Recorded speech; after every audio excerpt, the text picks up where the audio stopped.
Bueno, ya lo veíamos, hoy finalmente Anglo American y Codelco lograron este acuerdo después de 10 meses, una sociedad conjunta además entre Codelco y Mitsui que va a adquirir el 29,5% del yacimiento de los bronces. Queremos conocer detalles, sobre todo ayudar a que usted pueda entender y aterrizar este tema a los ciudadanos. A esta hora nos acompaña Gustavo Lagos, él es el director y gerente del Centro de Minería de la Universidad Católica. Señor Lagos, buenas tardes. Buenas tardes, Verónica, mucho gusto. Igualmente, Gustavo, partiendo por algo muy general y antes de entrar en el detalle y en el análisis más específico, a su juicio, ¿esto fue un buen o mal acuerdo para Codelco particularmente? Yo creo que fue un muy buen acuerdo para Codelco.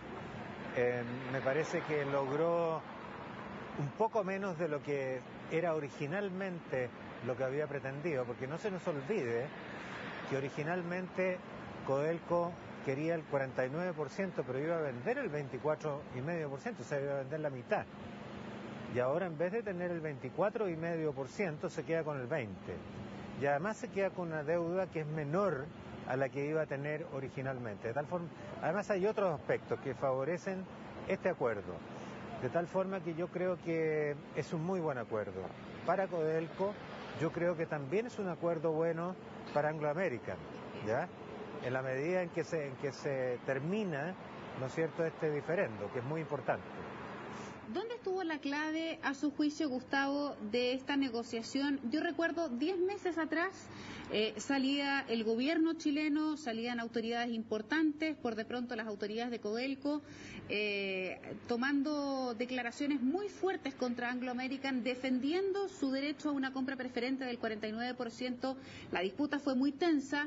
Y después de 10 meses vemos a los mismos actores con grandes abrazos, con grandes soluciones, y uno se pregunta, ¿acaso no era tan grave lo que había ocurrido, que hoy día son capaces de darse abrazo, o finalmente las ofertas fueron muy buenas de lado y lado que permitieron llegar a un acuerdo? ¿Cómo se le explica eso a la gente que vive una disputa tan tensa y ahora ve que se abrazan como grandes amigos?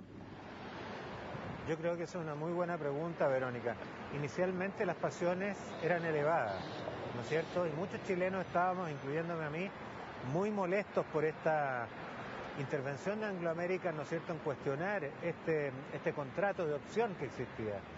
Sin embargo, el tiempo fue jugando a favor de ir apaciguando a la gente, y no solamente por el paso del tiempo, sino que porque nos dimos cuenta, muchos, de que efectivamente un juicio iba a llevar a muchos años, ¿no es cierto?, de espera, a un resultado que era totalmente incierto, ¿no es cierto?, y que un acuerdo era muchísimo mejor que una espera, digamos, de 4 a 8 años, como era lo que todos los expertos estaban prediciendo. Sí. Entonces, eso es lo que hace la diferencia, ¿no? Gustavo, la gran duda que queda probablemente para muchos es, en este caso, quién tenía la razón, porque esto, afortunadamente, como dice usted, no se judicializó, no llegó a tribunales, no pasó a instancias mayores, pero igual queda dando vuelta la duda respecto de, bueno, y en este caso, ¿cuál de las dos partes tenía más razón? ¿Hay algún análisis de usted que se pueda hacer respecto de ese tema?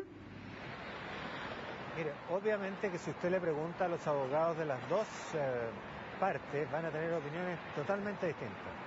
Mi opinión personal, no siendo abogado, pero habiendo estudiado el tema bastante a fondo, es que el contrato de opción era débil y por lo tanto cabían las dos interpretaciones.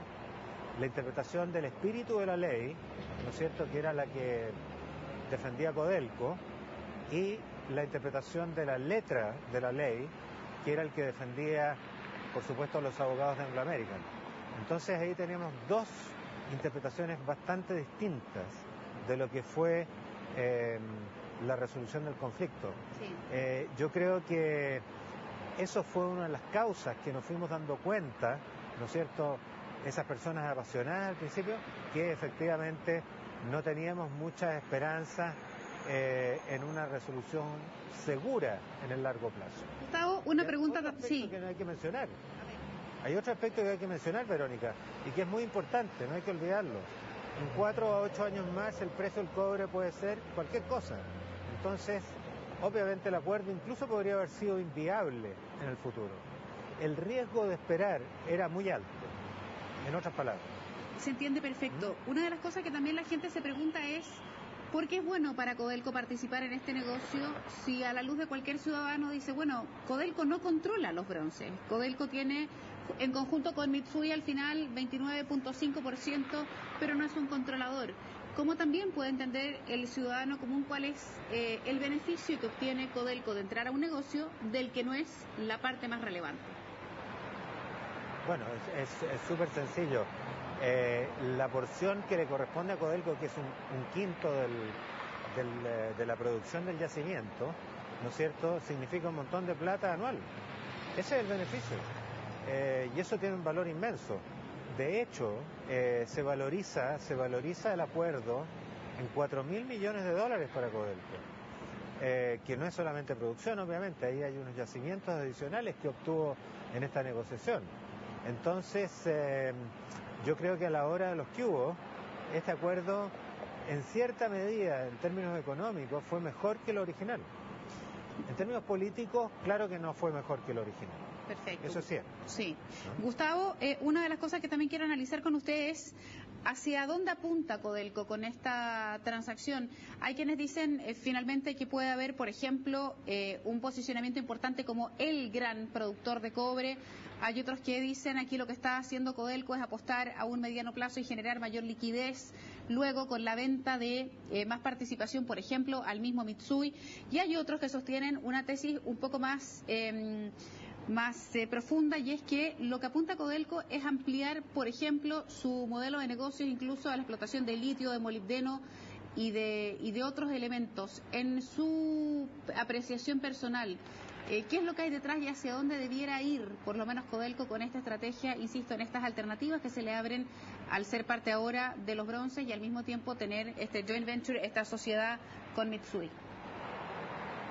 No, yo creo que el objetivo principal de Codelco, la estrategia de Codelco debería ser, y yo creo que es, ¿no es cierto?, tener una producción adicional, tener un acuerdo de accionistas, es decir, un acuerdo dentro de la sociedad que ahora va a ser con Anglo American, con Mitsubishi y con Mitsui, en que va a tener un director Codelco, en que tiene una serie de garantías que fueron ganadas en esta negociación, que no tenían el acuerdo original y que le permiten resguardar sus intereses, le permiten, en mi opinión optimista, si usted quiere, yo soy un optimista, es que las empresas aprenden de los hechos, y yo creo que va a haber mayor disposición en el futuro a explotar este distrito, que es el distrito más importante del mundo en reservas de cobre, ¿no es cierto?, haciendo uso de las sinergias que tienen estos dos yacimientos y otros eventuales yacimientos que hay en el futuro. Entonces hay muchas posibilidades. Aquí hay muchas oportunidades y hay que usarlas. Perfecto. Eso es lo que yo pienso. Bien, Gustavo, le queremos agradecer muchísimo esta comunicación con CNN en la tarde. Que tenga una muy buena jornada, que esté muy bien. Muchas gracias. Hasta luego, Verónica.